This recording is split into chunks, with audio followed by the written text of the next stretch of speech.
Hello guys of United Rock Nations. We are an amazing company with Nathan of SYNDICATE. How are you?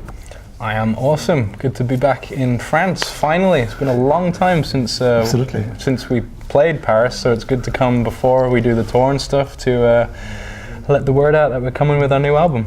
Absolutely. So there's change on the band. The first one is the change of the record label.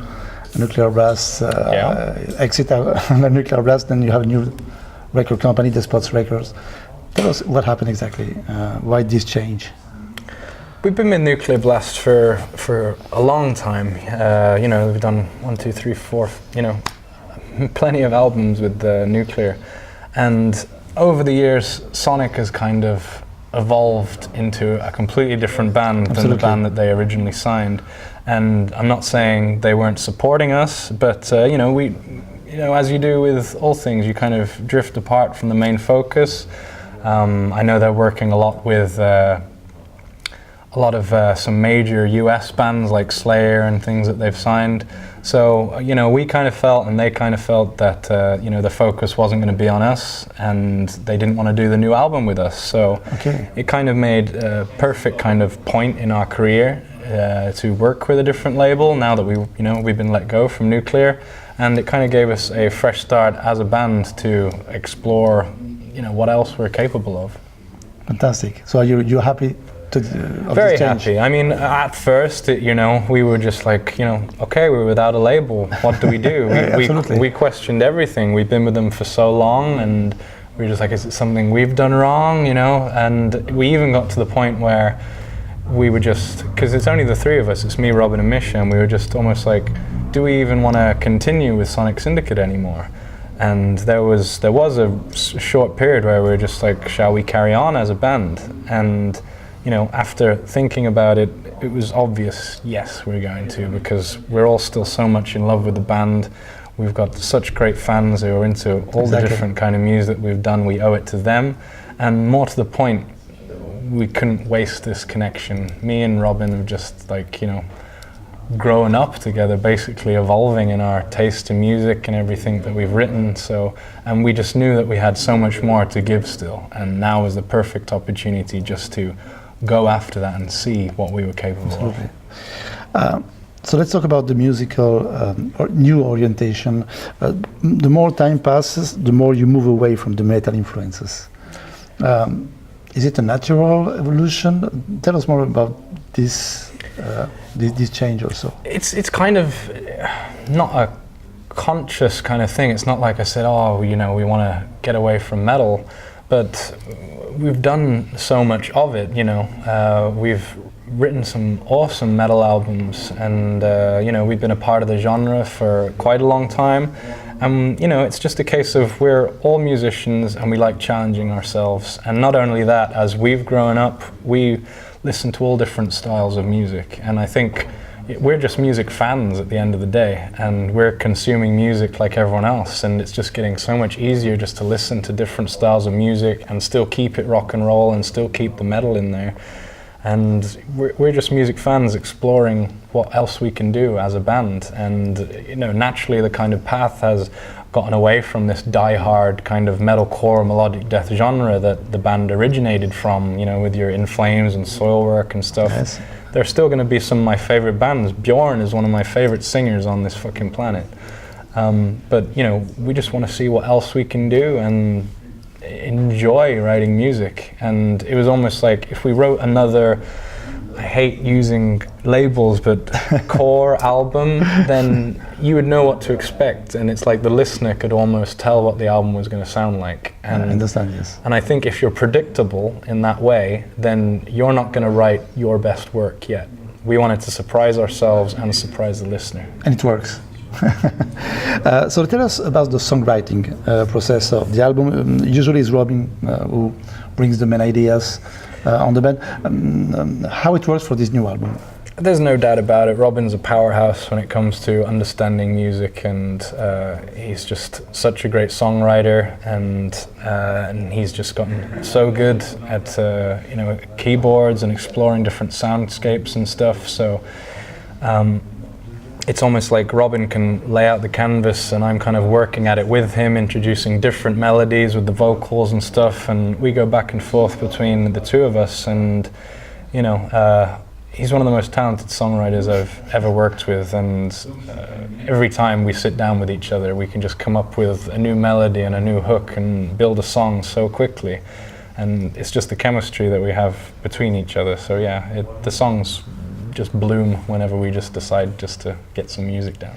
And for this album, you have some guests on the album. Do. Tell me more about the people play. It's a bit different, huh? Yeah, we had Bjorn from Soilwork on the last record, which was very proud of. And as I said, we're exploring different veins and different avenues and challenging ourselves musically. I've always wanted to write a song with a female vocalist in mind. And we kind of, lyrically it called for it. There was this back and forth between a male and female kind of point of view about this kind of love loss kind of song, and it developed into this pop ballad, and I wrote it for a female voice. So we went looking, and our label got in touch with some different singers. One of the ones that we got back to us were a girl called Maddox from Los Angeles, and she featured on the record. She was in this band called Life Down Here. Very cool band. They toured the hell out of the US with The Used and Paramore. They were on the Warped tour, and she's just got kind of a great attitude to life and music, and we dug the stuff we heard. So we flew her in from LA, and she was with us for a weekend, and we did the song, and the chemistry was great. So I think it really helped the song, complemented it. Absolutely. And there is Ryan also. Ryan. And we're sat here in the Gibson offices, and Ryan, I understand you haven't been here yet. They said they met up with you at Hellfest, but that's not good enough. You've got to come down to the Gibson office here and check this place out. It's very cool. Absolutely. Yeah, Ryan's a great buddy of mine. I'm very honored to call him a friend. I used to live in Helsinki in Finland, and we met at the Hard Rock Cafe there through a mutual friend, and we just kind of kept in touch ever since. He's a very cool guy, and he just happens to be in one of the biggest bands on the planet called Alice Cooper. Absolutely. The cool thing for us is that Robin is one of the biggest Alice Cooper fans on the planet. Okay. Ever since he was a little kid, he's just worshipped that band, and Ryan is actually one of his favorite guitar players ever. Okay, I understand. So to have him feature on the album was like a childhood dream come true for Robin, so that was very cool. We have the feeling when we listen to the album that the guitars are very compressed. Is it a choice or not? It's big sound of the guitars, but more compressed. Don't you think so? Yeah, I mean, I think overall we're not focusing on it being like a guitar-driven record. You know, you expect that from kind of metal and kind of hard rock and stuff, but we wanted to just have a huge sound as a whole, and the guitars just to complement everything. Like the guitars complement the keyboards complement the guitars, and it just leaves a lot of room for these big kind of drum hits and very vocal driven melodies, and it's just we're after a big sound as a whole. Okay, so let's talk about some songs. We have selected 3 songs that we want to talk about. We love a lot Burn to Live. For us it's a big hit. Yeah? Yes, absolutely. Tell me more about that song, also the songwriting, but also the lyrics. Burn to Live is, you know, the lyrics of the song are burn to live again, and you know it's about catharsis, you know, almost like a phoenix. If you want to carry on doing something, sometimes you do have to burn it to the ground, and you know, and out of the ashes you can you still find what you fell in love with, but it's you know, it's about rebirth basically. Yes, and about the songwriting, who brings the main idea? Is still Robin on this song? I almost forget like how the song started, just because we're in the studio together, and you know, I'll have like a vocal melody, and Robin will have like a guitar, and it's not like Robin says, okay, let's write this song and do the vocals this way to this song. It's like he'll have a riff and I'll hear a melody, or he'll have a keyboard line and I'll have a different melody that I've just been humming to myself, and we just see what kind of works together. There's one metal song on the album. Metal? Metal. Like It Rough. I do like it.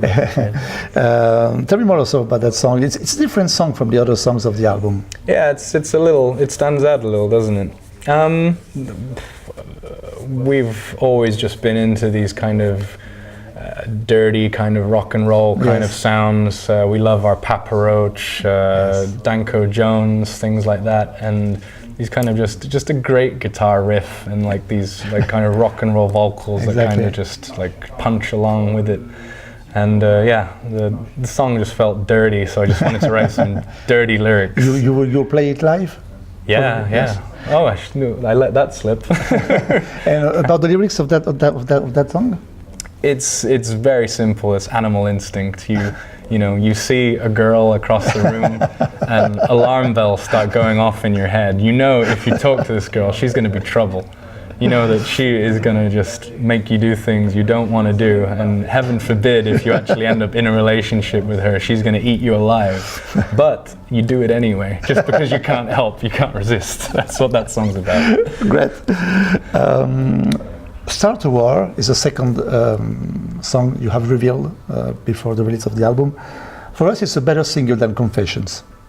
It's a big chorus. Tell us more about that song also. It's a great representation of kind of the overall feeling of the album. I think at the root of it, Start a War is a rock and roll song, and it's just supported by these like awesome kind of backtracks and vocals going on. But at the heart of it, it's a rock song. I think a lot of people connect with it lyrically. For me, Start a War means to break out of a pattern that you're used to. For us, it's very easy to relate it to the band and what we've been through, like a personal life story of our music. You get used to treading a certain path, and people expect something of you, and it's very easy to get into this pattern where life is living you're not living life. You're a passenger, and everything that's going around you becomes the driver, and that's not the way it should be. Life is so short, and I've figured that out. It's become very real recently. That life is very, very short through various things that have happened in my life. So you've got to do what you want to do, and sometimes you need to start a war to break out of this, this mold that you've been kind of fixed in. It doesn't have to be just about a band or about music. I think it's a metaphor that everyone can relate to. You could be married or in a relationship, and it might not be that there's anything wrong with the relationship, but you're not happy. You're just kind of drifting through life. But sometimes you wake up and you're just like, I want to do something that makes me happy, and it's having the courage to change something. That could be, having the courage to get a divorce and live your life and get the job that you want to. It could be you're unhappy with the way you look or your health, so it's getting the courage to kind of go out for a run every morning. It can be big or small, but it's like an internal revelation, and all of us have to start a war on some level if we want to see a change. There's no one else that can make the change apart from yourself. Great message. So let's talk about touring. Okay. Older songs, new songs, different styles. Tell us what will happen during the tours. Do you play much new songs or not? Yeah, we're kind of all about the kind of the new feeling with this album and the direction the band's going. We're going to play a lot of new songs, but we're going to complement it with some older songs as well. We found out we did a tour of Asia recently, Japan and China, and we played Confessions and Start a War. And they fit really nicely with some of the old songs, and they're very different styles, but they complement each other quite well. We're going to play a lot of new songs and some older songs, and I think the important thing is to have dynamics in a set. You see some bands and you can just stand there watching them for 2 hours and you haven't been on any particular journey, you've just rolled through their songs and it all sounds the same, whereas we've released a bunch of different albums, and I want the audience to be taken on a roller coaster live, and that doing what we do live, we just love to go crazy and jump around and kick ass. We can guarantee we're gonna rock the hell out of. For the fans, French fans, see Sonic Syndicate on concerts? We're on tour with Amaranth, starting October all the way through to November, and we're going to be in Paris. Exactly. Right here. You going to come to the show? Absolutely. Awesome. We will be there. So thank you very much for all this information about the new album Confessions, and hope to see you when you come back in Paris to play. Okay? Thank you. Thank you. Bye. What's up? This is Nathan from Sonic Syndicate. Our new album, Confessions, is coming out October 14th, and you're watching United Rock Nations. Do not miss anything.